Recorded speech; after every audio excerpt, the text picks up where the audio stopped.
Sudah guys, balik lagi sama kuliah sore bareng El di sini. Oke, ini adalah Tecno Pova Curve 5G, HP dari Tecno Pova series yang udah naik kelas. Dulu tuh Pova series nggak terlalu mentingin penampilan ya, tapi di Pova Curve 5G kali ini desain bodinya ini udah makin ganteng. Layarnya juga melengkung yang kelihatan mewah dan masih banyak hal lainnya yang menarik dari HP ini yang mau kita bahas. Oke, buat harganya sendiri Tecno Pova Curve 5G ini dibanderol dengan harga Rp3.449.000 buat satu pilihan kapasitas aja, yaitu yang 8/256 GB.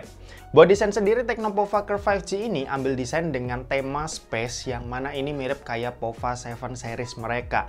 Yang bikin beda, bentuk kameranya ini memanjang ke bawah yang ngebentuk lingkaran yang semakin kecil ya ke bawah. Di sisi atas ini ada lubang mic, IR blaster, dan grill speaker. Di sisi kanan ada tombol volume dan tombol power. Di sisi kiri ini polosan aja, sementara itu di sisi bawah ada SIM tray dual nano SIM tanpa adanya slot buat micro SD tambahan. Terus ada lubang mikrofon, lubang charging USB-C, dan grill speaker lagi yang menandakan speaker dari Tecno Pova Curve 5G ini itu udah stereo. Smartphone ini tentunya udah dilengkapi dengan NFC, lalu ada juga IP rating IP64 yang artinya dia tahan sama cipratan air ringan. Kalau buat layar, panel yang dipakai ini AMOLED, resolusinya Full HD Plus 1080x2436 pixel dengan ukuran layar yang ada di 6,78 inci. Kualitas gambar yang dikasih udah cakep banget ya buat dilihat. Gambarnya tajam, vivid, hitamnya pekat, apalagi buat refresh rate ini ada di 144 Hz yang dipakai scrolling ini smooth banget. Buat desain layar juga mewah, bentuk curve-nya ini bikin seri Pova berasa naik kelas. Bezelnya ini juga sama rata jadi dilihatnya tuh nyaman. Buat fingerprint ini udah under display ya yang jenisnya optikal. Untuk kecepatan baca sih udah lumayan kencang, cuma emang belum bisa buat one tap. Lalu buat proteksi layarnya ini udah pakai Corning Gorilla Glass 5 yang lumayan ya buat ngelindungin dari baretan. Overall layar yang dikasih sama Tecno buat Pova Curve ini itu udah bagus banget, mulai dari desain sampai ke kualitasnya yang udah bisa manjain mata kita sebagai pengguna. Buat performa, Tecno Pova Curve 5G ini tuh pakai chipset MediaTek Dimensity 7300 Ultimate yang punya fabrikasi 4 nanometer. Buat skor AnTuTu-nya sendiri ini mepet ke 700.000 yang emang nunjukin performanya ini cukup kencang ya. Dipakai main game Mobile Legends, dapetin settingan ultra alias rata kanan. Di game ini itu bisa dapat FPS di rata-rata 110-an FPS ya. Angka yang udah bagus banget buat jalanin game yang kompetitif kayak Mobile Legends ini. FPS tertingginya tetap di 120 FPS tapi juga kadang drop ke 100 FPS yang mana ini masih nyaman buat dipakai. Kalau buat game PUBG Mobile, settingan yang didapat ini ada di Smooth Extreme Plus alias bisa mentok dapat 90 FPS. Di game ini rata-rata FPS yang didapat itu ada di 88 FPS ya. Angka yang bagus juga di mana FPS dropnya itu cuma di 70-an FPS aja. Dan selama aku main ini nggak nemuin kendala yang berarti ya. Dipakainya nyaman, mulus, apalagi buat gyroscope ini udah hardware yang bikin pengalaman pakainya makin asik lagi.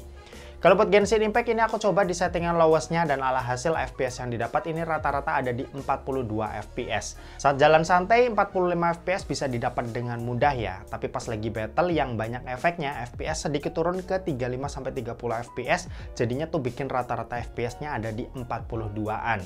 Tapi ya di angka segini itu udah cukup banget ya buat mainin game yang satu ini. Overall sih performa gamingnya udah cukup mumpuni dan buat HP harga 3 jutaan ini udah termasuk lumayan kencang.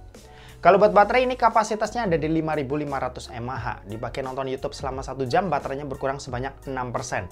Main sosmed, scrolling IG Reels selama 1 jam, baterainya berkurang sebanyak 8%. Dan buat main Mobile Legends selama 1 jam, baterainya berkurang sebanyak 17%. Sementara itu buat kecepatan ngecas ada di 45 watt yang buat isi dayanya dari 0 sampai full butuh waktu 52 menit aja. Kalau buat sistem operasi, Tecno Pova Curve 5G ini tuh pakai iOS 15 dengan basis Android 15. Untuk update sendiri, Tecno ngejamin HP ini itu dapat 2 kali major update dan 3 tahun security patch. Buat dukungan AI ini juga tersedia. Pilihannya sendiri ini lumayan banyak ya, jadi bisa ngemudahin hidup banget. Oke, dan terakhir kita mau bahas soal kameranya. Jadi buat kamera, Tecno Pova Curve 5G ini itu dibekali dengan setup dual kamera. Ada kamera utama yang punya resolusi 64 megapiksel yang ditemenin nih sama kamera depth yang resolusinya 2 megapiksel.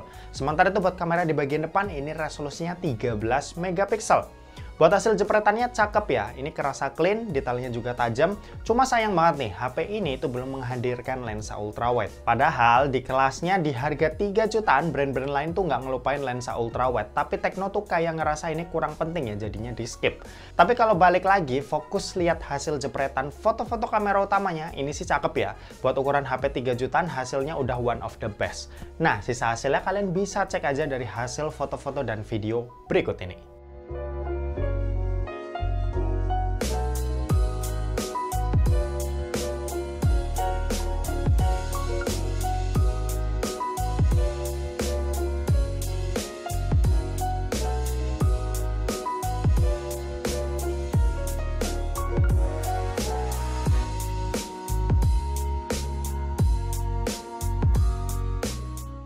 Oke, ini perekaman video dari Tecno Povaker 5G, direkam pakai resolusi Full HD 30 fps. Ini stabilisasinya belum nyala ya. Jadi kalau kalian lihat perekaman videonya masih gempa bumi. Nanti kita bakal bandingin kalau udah diaktifin stabilisasi tambahannya. Nah, ini ultra stabil udah aktif, jauh lebih stabil, cuma ya hasilnya nge-crop. Buat warna dia gonjreng banget ya. Kalau dari preview sih, ini entah layarnya atau emang perekamannya yang terlalu gonjreng. Ini Full HD 60 fps, dikompres ke Full HD 30, hasilnya seperti ini.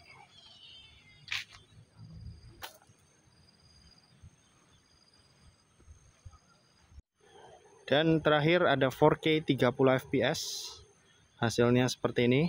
Ini juga dikompres ke Full HD 30.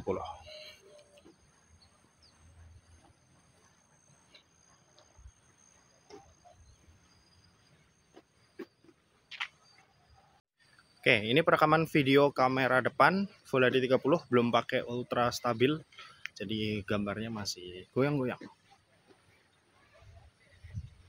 Nah, ini ultra stabil udah diaktifin, tapi hasilnya ya lebih nge-crop, lebih nge-zoom juga, tergantung selera lah ya. Next, Full HD 60 fps ada juga, hasilnya seperti ini. Tapi dikompres ya ini ke Full HD 30. Terakhir, dia sama kayak kamera belakang ternyata.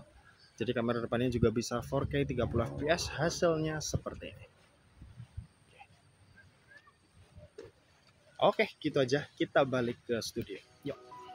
Oke, kesimpulannya Tecno Povaker 5G ini tuh bisa bawa sesuatu yang beda ya di Pova series yang selama ini kita kenal.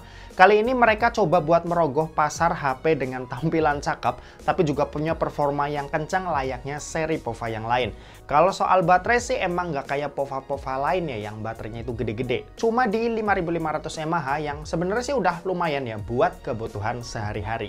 Dan oke, mungkin segitu aja buat video kali ini. Terima kasih buat yang udah nonton video ini. Jangan lupa buat like, komen, dan share juga ke teman-teman kalian, supaya teman-teman kalian mendapatkan informasi yang bermanfaat dari kuliah sore. Oke, terima kasih buat yang udah nonton video ini sampai habis, dan sampai jumpa di kuliah selanjutnya. Bye-bye.